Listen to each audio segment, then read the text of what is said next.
So guys, may tanong dito. Tanong lang po para malinawan ng lahat. Ang isang alagad po ba ng batas, individual, tulad ng PNP at iba pang sangay ng hukbong sandatahan, ay pinagbabawalan po ba na magpahayag ng sariling pananaw? Mayroon po bang memorandum na nagbabawal sa kanila? Kung meron po, hindi po ba nalalabag nito ang karapatan nila bilang isang tao? Sasagutin po natin yan.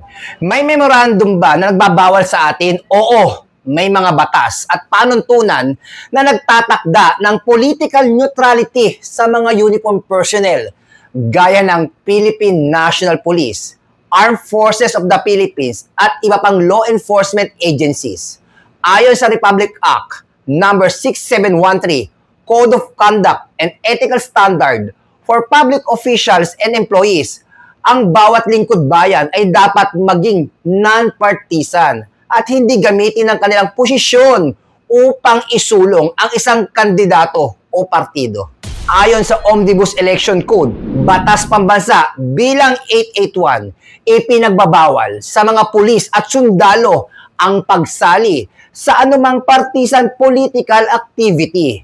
Hindi maaring dumalo sa campaign rallies, mag-endorso ng kandidato o gumamit ng social media para ipakita ang suporta sa isang politiko.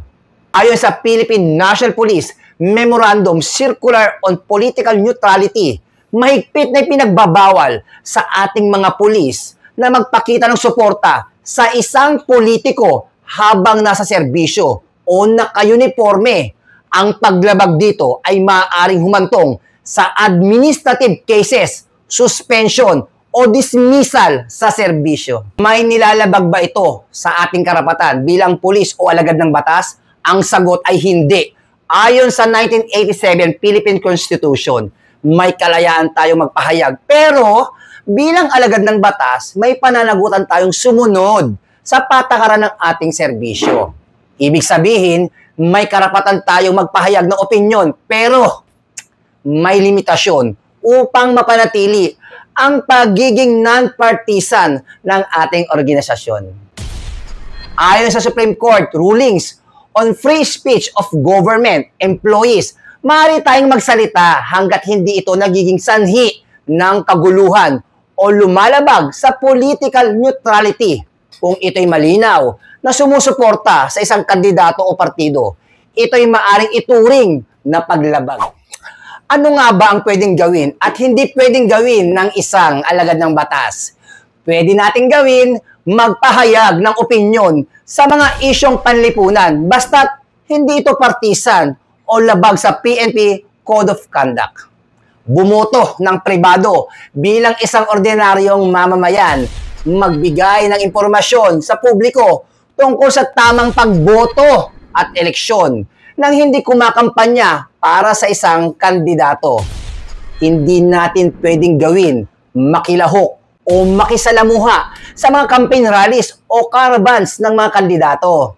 Magpakita ng hayagang suporta sa social media gamit ang ating uniforme o opisyal na insignia ng PNP.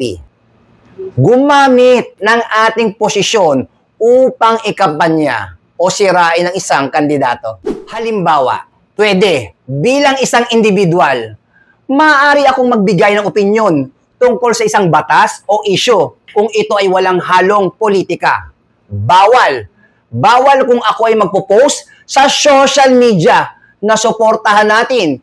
Halimbawa, si Mayor X sa eleksyon, lalo na kung naka-uniforme o nasa serbisyo. Okay, andito na tayo sa highlights. Ano ang parusa kung lumabag? Ayon sa Omnibus Election Code at Philippine National Police Internal Rules, ang mga lumalabag ay maaaring kasuhan ng administrative offense na maaaring humantong sa suspension, demotion, o dismissal sa serbisyo. Kung may kaugnayan sa eleksyon, maaaring sampahan ng kaso sa Commission on Election. At guys, sa kabuuan, bilang alagad ng batas, may kalayaan tayong magpahayag ng pananaw.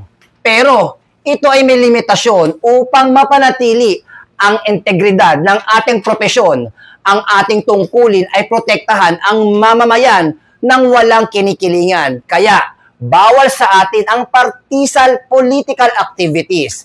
Ang batas ay pantay-pantay para sa lahat.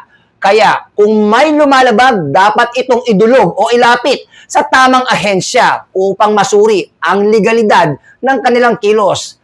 Tayo dapat maging ehemplo ng pagsunod sa batas dahil kung tayo mismo ang lalabag, paano natin mapapanatili ang tiwala ng taong bayan o ng sambayanan? Kaya mga kasama, bilang isang alagad ng batas, manatili tayong patas, hindi kinikilingan at tapat sa ating sinumpaang tungkulin. Ako po, si Police Chief Master Sergeant Mauricio Bonilla Ruiz at ito ang Tambayan ng Pulis at Mauricio B. Ruiz Vlog. At syempre, shoutout tayo sa ating Force Commander ng Regional Mobile Force Battalion ng NCRPO, Police Colonel Celso M. Rodriguez. At sa aming Deputy Force Commander, Police Lieutenant Colonel Shelo Caligtan. At syempre, sa aming BICAS F5 Chief na walang iba, kundi si Police Major Jefferson Sadang. God bless us po. The views and opinions expressed by the hosts, vloggers do not necessarily reflect the official policies and position of this office, the NCRPO and the PNP.